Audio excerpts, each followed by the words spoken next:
Le PJD s'attendait à un échec, peut-être pas à ce point-là, hein. Peut-être pas à ce point-là. Alors, ce qui a beaucoup joué, prenons d'abord la question de façon purement arithmétique.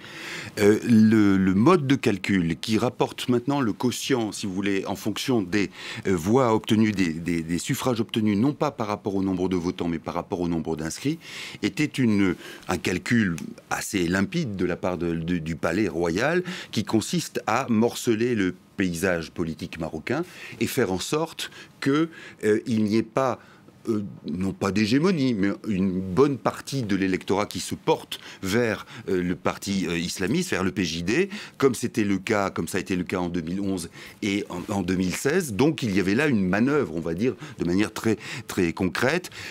Peu de partis ont protesté contre cette manœuvre, sauf le PJD, bien sûr, qui sentait le boulet passer. Alors, une fois qu'on a dit ça, évidemment que le score est quand même impressionnant. Vous l'avez dit, on passe, au fond, le PJD divise par 10%, par 10 son score, et donc son 125 nombre... à 12, ça fait quand même voilà, ça fait une sacrée beaucoup. baisse. Alors, là, vous avez, si vous voulez, à la fois toute la question de la représentation et du jeu que jouent les islamistes au Maroc.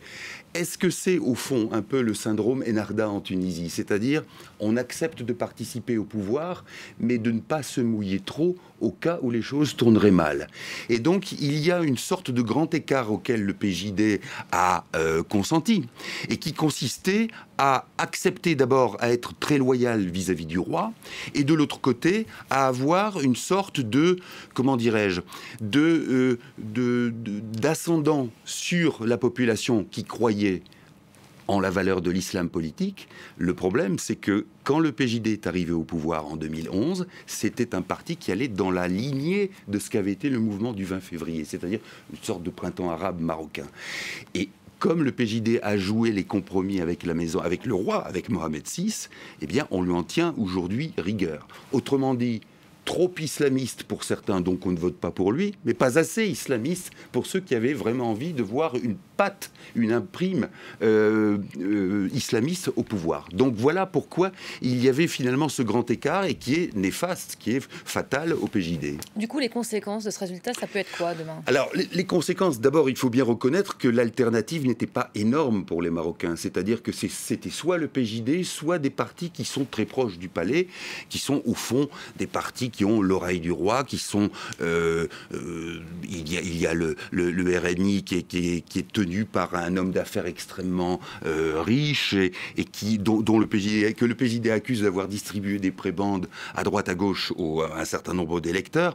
Ce à quoi on peut s'attendre, c'est, compte tenu du morcellement, c'est que le choix de Mohamed VI se porte enfin, pour lui, vers quelqu'un qui ne sera pas du parti islamiste. Donc ça, c'est capital.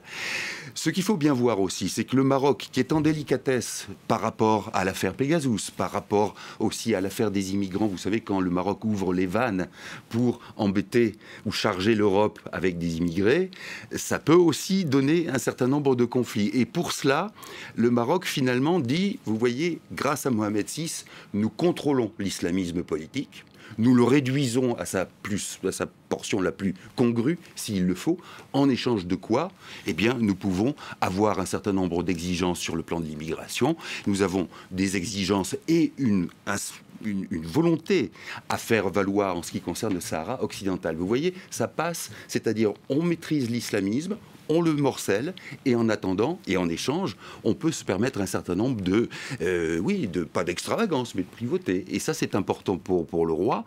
Pour le reste, soyons clairs, les décisions centrales importantes stratégiques sont prises par le palais et par le roi. Et c'est bien la preuve, c'est ce qui est arrivé au PJD. Ils ont essayé de gouverner. Ils se sont retrouvés finalement à occuper des strapontins idéologiques. Et c'est ça qui leur a aussi été fatal, nocif, parce que de toute manière, c'est le roi qui maîtrise la chose et qui imprime sa façon de conduire, par exemple, la reconnaissance d'Israël, par rapport, par exemple, un certain nombre de directives en ce qui concerne l'islam marocain. Tout ça est important pour le roi, et en échange, eh bien, le parti islamiste s'est usé au pouvoir par, finalement, j'allais dire compromis, en étant incapable d'appliquer son programme et en n'étant pas assez loyal à l'égard du roi, du moins comme le roi l'aurait entendu.